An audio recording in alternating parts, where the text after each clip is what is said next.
Vraie relation intérieure avec la mer.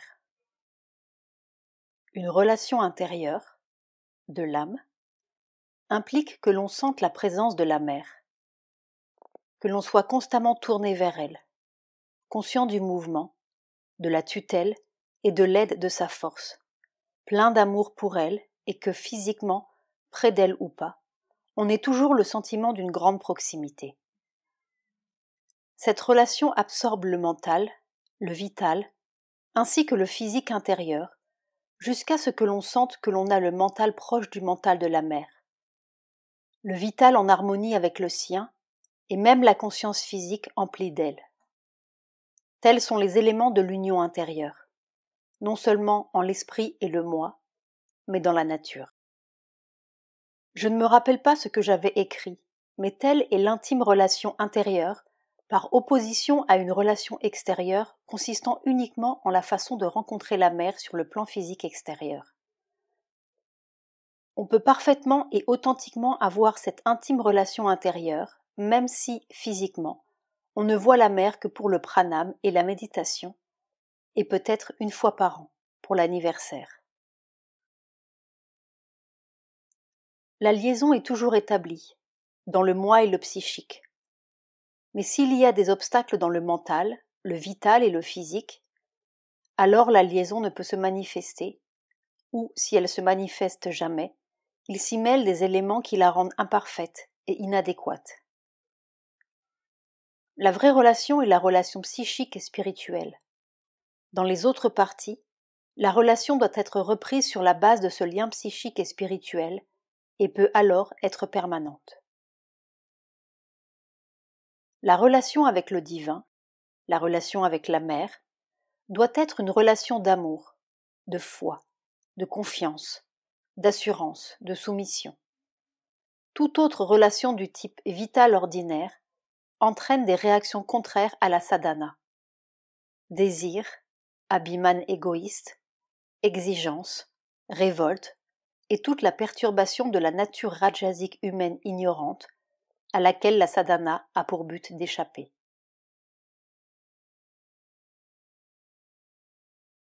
La proximité psychique constante. Je me sens très près de la mer, comme s'il n'y avait aucune différence.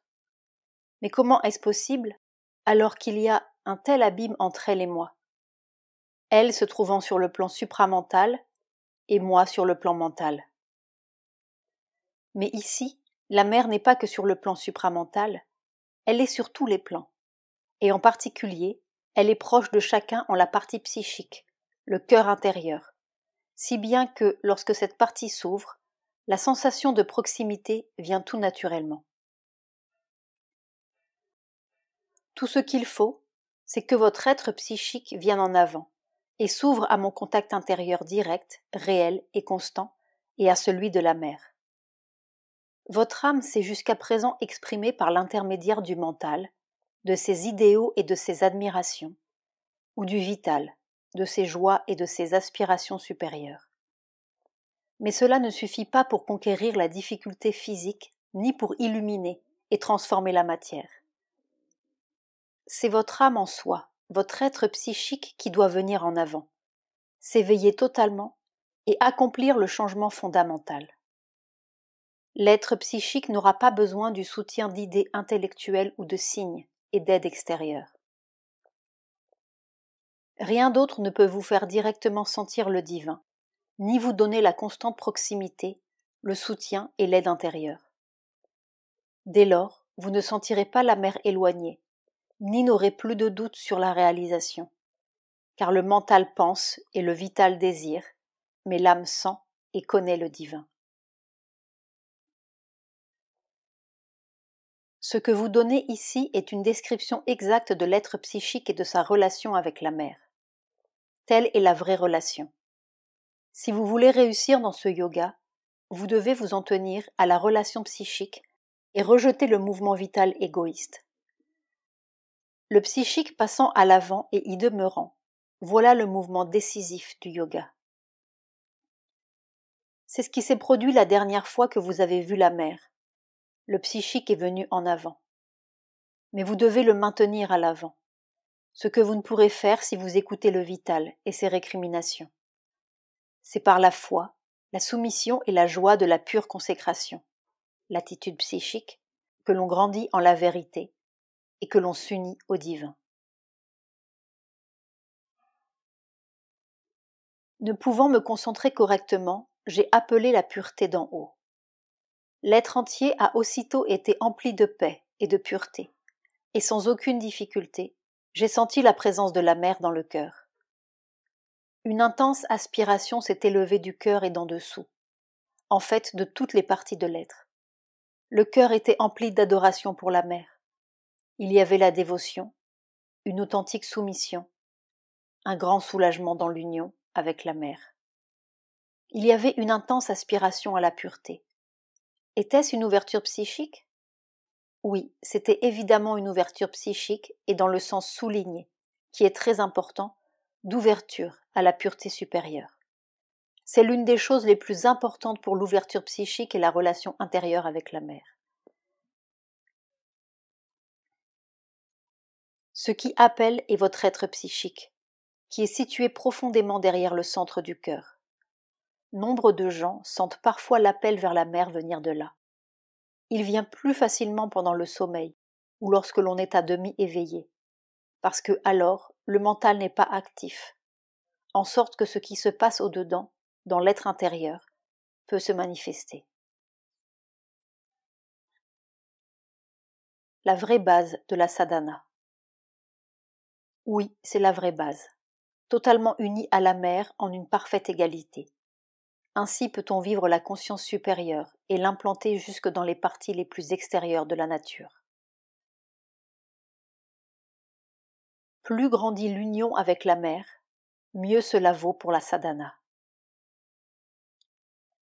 Oui, c'est un progrès très encourageant.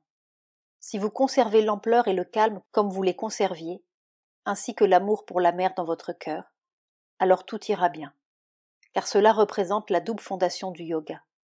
La descente d'en haut de la conscience supérieure avec sa paix, sa liberté, sa sérénité, et l'ouverture du psychique qui maintient tout l'effort ou tout le mouvement spontané tourné vers le vrai but.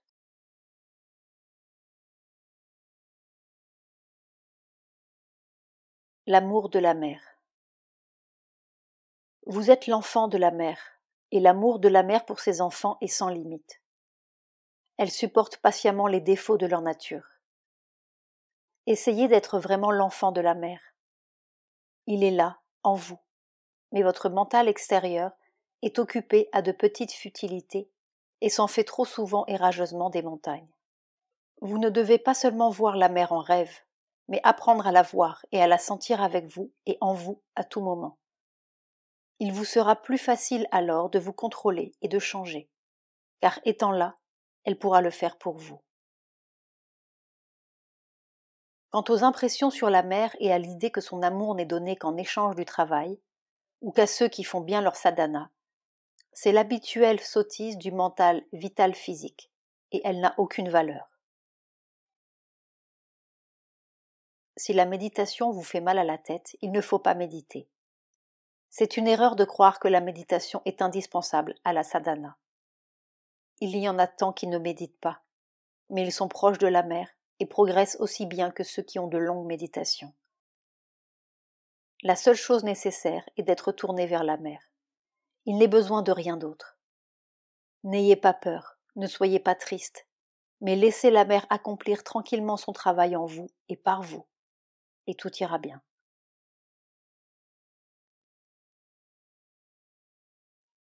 Il n'est certainement pas nécessaire que vous deveniez gentil pour que la mer puisse vous donner son amour. Son amour est toujours là, et les imperfections de la nature humaine ne prévalent pas contre cet amour.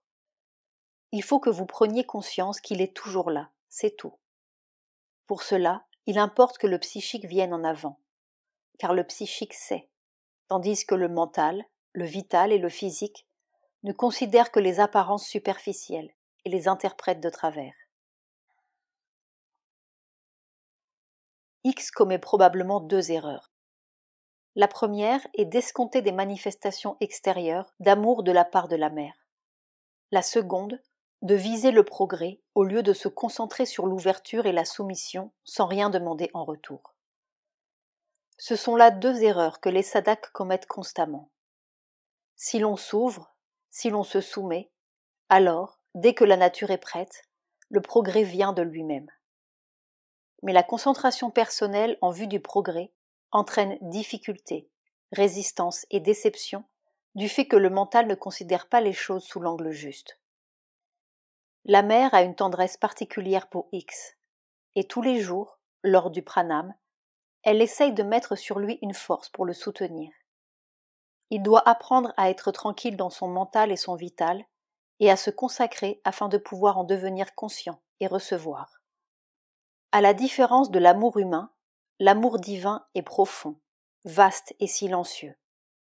On doit devenir tranquille et s'élargir pour en être conscient et répondre. Il doit en faire tout l'objet de sa soumission afin de pouvoir devenir un vaisseau et un instrument, laissant à la sagesse divine et à l'amour divin le soin de verser en lui ce qui est nécessaire. Quand son mental, il se fixe également pour règle de ne pas vouloir absolument qu'en un temps donné, il ait à progresser, à se développer, à obtenir des réalisations. Quelque temps qu'il faille pour cela, il doit être prêt à attendre, à persévérer, et à faire de sa vie entière une aspiration et une ouverture à la seule et unique chose, le divin. Se donner est le secret de la sadhana, non pas demander une chose et l'obtenir. Plus on se donne, plus grandit le pouvoir de recevoir. Mais pour cela, toute impatience et toute révolte doivent disparaître. Et les suggestions selon lesquelles on n'obtient rien, on ne reçoit pas d'aide, on n'est pas aimé, celles de partir, d'abandonner la vie ou de renoncer à l'effort spirituel, doivent toutes être rejetées. Évidemment, si les gens attendent de la mère un amour du genre ordinaire, l'amour fondé sur le vital et ses humeurs, ils doivent être déçus. Mais celui-là est précisément le genre d'amour que l'on doit dépasser dans le yoga, ou que l'on doit transformer en autre chose. Tout cela est parfaitement juste. Nombreux sont ceux qui ne peuvent sentir ni comprendre même l'amour humain ou l'amour psychique de la mère, car il n'est pas du tout dans la ligne humaine ordinaire. Mais pourquoi voulez-vous la voir comme une mère humaine ? Il suffit, et ce serait une attitude plus profitable, que vous puissiez reconnaître la mère divine en un corps humain. Ce qui l'approche comme une mère humaine se crée souvent des difficultés, leur conception leur faisant commettre toutes sortes d'erreurs quand ils l'approchent.